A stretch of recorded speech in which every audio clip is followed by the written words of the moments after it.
अस्सलाम वालेकुम। आज हम कुछ और डायमेंशंस निकालेंगे। सबसे पहले G in relation F equal G m1 m2/r²। Coulomb's वाला जो फॉर्मूला था हमारे पास, इसमें से हमने जी की डायमेंशन निकालनी है। तो जी निकालेंगे एफ और r² multiply over m1 m2। अब हमें पता है एफ़ की डायमेंशन क्या है, m l t-2 and r² mean length है m1 m2। एक m कट गया, ये m जाके ऊपर हो गया माइनस का l +1 -2।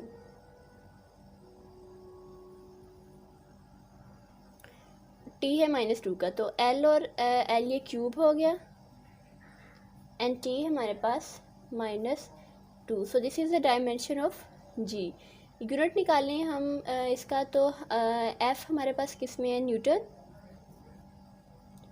r metre square, kg दोनों नीचे हैं, ऊपर जाके kg पर स्क्वायर हो जाएगा। So this is SI unit of g। Now VF equal VI + AT। ये हमने बताना डायमेंशनली करेक्ट है या नहीं। VF वही हमें पता है LT-1, VI LT-1, ALT-2 कल हमने निकाला था, एंड T LT-1।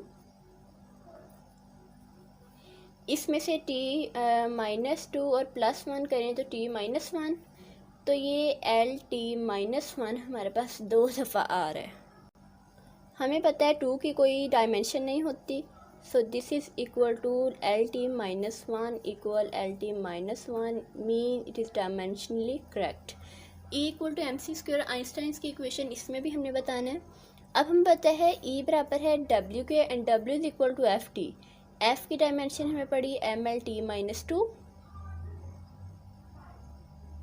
ठीक है, और ये लेंथ तो हमारे पास था ML2T-2 वर्क की, तो ये यहाँ पे हम लिखेंगे ML2T-2। M की dimension M, C is speed, ठीक है, और उसकी थी LT-2 और इसका ऊपर इसका आ गया स्क्वायर, ठीक है।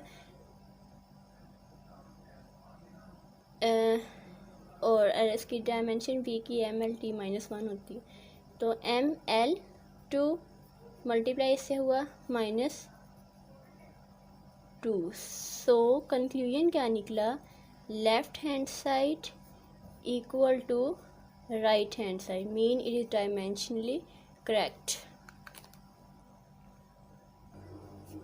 अब हमने फाइंड करनी है वैल्यू ऑफ जी इस रिलेशन में, और इसकी अनसर्टेनिटी भी मालूम करनी है।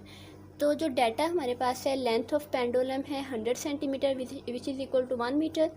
टाइम फॉर वाइब्रेशंस है 40.2 सेकेंड। टाइम पीरियड हमने कैसे निकालना है, T बाय वाइब्रेशंस हमारे पास 20 हैं, तो 40.2 बाय इधर मैं लिख देती हूँ वाइब्रेशंस कितनी है 20। तो ये time period. Least count 2 instrument use किए हैं, मीटर रॉड से किया, हमारे पास ये लीस्ट काउंट है, स्टॉप वॉच का ये है। तो सबसे पहले हम अपनी जी की वैल्यू फाइंड आउट करते हैं। तो जी अंडर रूट के नीचे है, मीन हम इसका स्क्वायर ख़त्म करेंगे, इससे ये ख़त्म हो जाना है। T² 2 पाई का स्क्वायर 4 पाई स्क्वायर L/G, ठीक है। तो अब हमने G फाइंड आउट करना है, उसके लिए 4 पाई स्क्वायर L और ये वाला T², 4 मल्टीप्लाई पाई का स्क्वायर, और लेंथ हमारे पास क्या है 1 ओवर टाइम पीरियड क्या है 2.01 का स्क्वायर।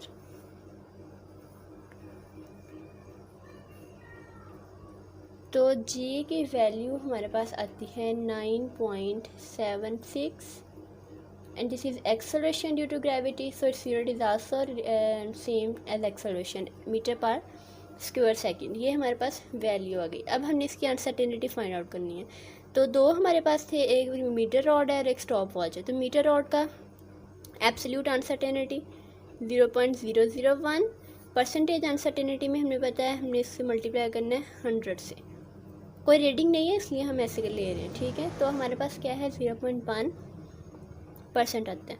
टाइमिंग मेजरमेंट में हमने कहा था least count of number of vibrations, तो लीस्ट काउंट है हमारे पास इसका सेकंड वाला स्टॉप वॉच का 0.1 एंड वाइब्रेशंस हैं 20।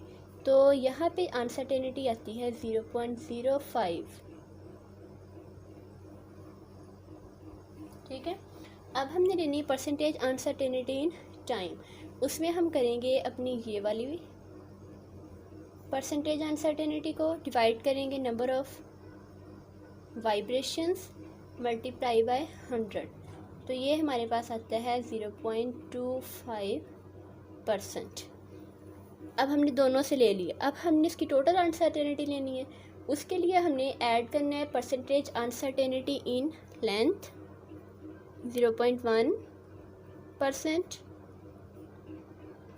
प्लस 2 मल्टीप्लाई बाय 0.25, क्योंकि ये हमने 2 दफ़ा लिया है इसलिए 2 हो जाना है इसके साथ। तो जब इसको हम करते हैं, इसको मल्टीप्लाई करके इन दोनों को फिर ऐड अप करते हैं तो हमारे पास आता है 0.6%। सो जी की वैल्यू हमारे पास क्या आती है 9.76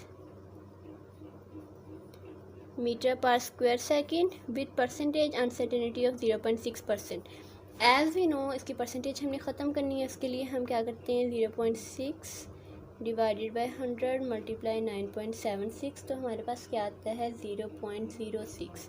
मीन जी की वैल्यू है 9.76 प्लस माइनस 0.06।